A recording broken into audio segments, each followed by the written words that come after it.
An English teacher who taught at a California jail has been arrested on suspicion of helping 3 inmates escape. Nooshafarinn Ravaghi was arrested nearly a week after the men, one of them an alleged killer, successfully repelled their way to freedom from the Orange County Men's Central Jail. She and 9 others are now in custody. The inmates were gone for 16 hours before guards even realized they were missing. Law enforcement officials in Santa Ana held a press conference just a short time ago to update us on the manhunt.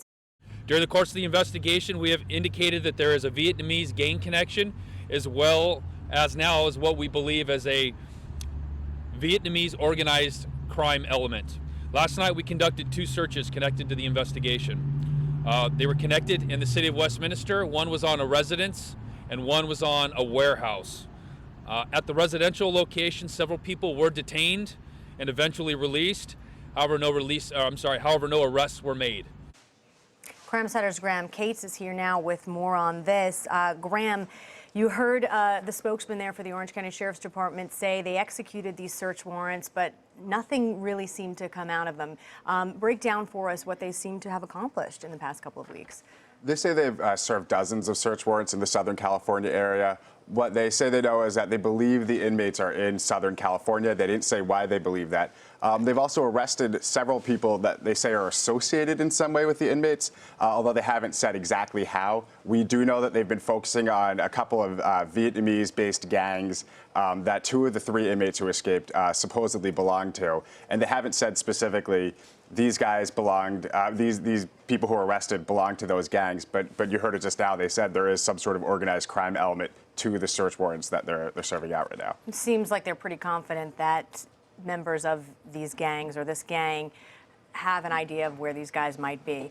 The other thing that they talked about is a vehicle that they believe these 3 men are still riding around town in. Let's talk about that. Sure. It's a GMC Savannah utility van. It's a white van. They think that actually the escaped inmates responded to an online ad listing the van for sale, and that one of the inmates back dwelling may have even taken it for a test drive, which is kind of scary to think about for the seller, but then ultimately stole it. And now they think that the 3 of them are living out of the van.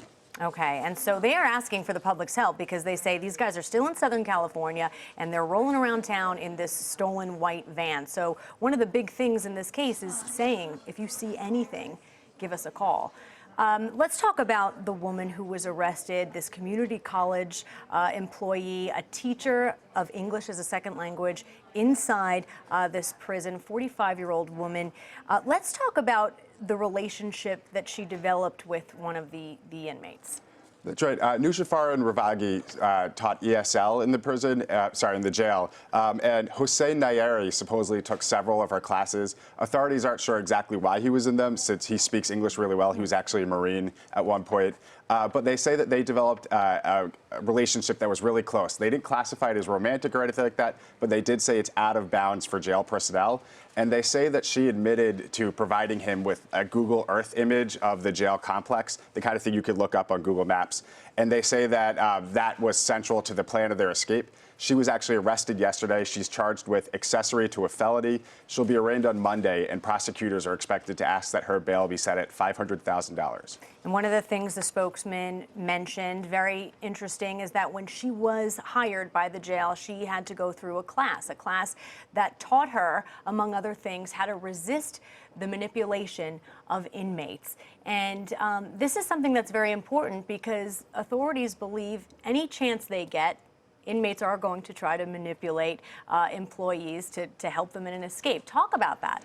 Yeah, these are really common at jails and prisons. It's this orientation where, whether it's in a video or it's actually another jail staffer telling you about it, they say basically any casual interaction with an inmate could be an inmate trying to manipulate you. It's actually an orientation that I've taken myself. I taught a journalism seminar for college students who were inmates at an upstate New York prison, and it was several hours long, and the main focus of it was that even really casual interactions, as far as corrections staffers are concerned, could be the opportunity for an inmate to take advantage of you, whether it's trying to escape from a prison or get you to bring contraband in. I remember the example that stood out to me was they showed a reenactment of an inmate saying, "What'd you think of the Knicks last night?" And then they flashed on the screen, manipulation.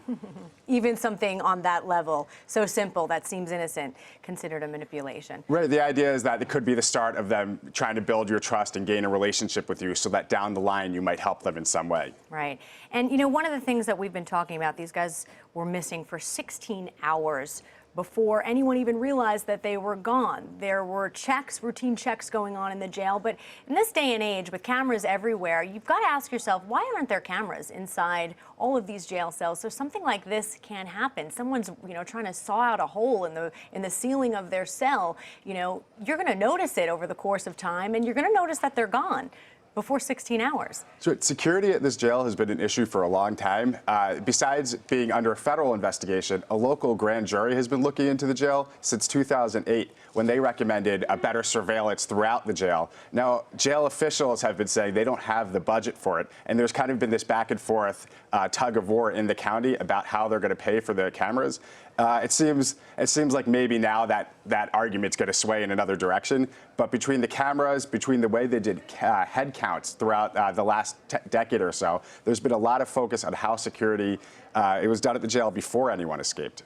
All right, Graham Cates, thank you so much. And the search for these three missing inmates continues. Remember, you can track investigations and read up on the big crime stories of the day at cbsnews.com/Crimesider.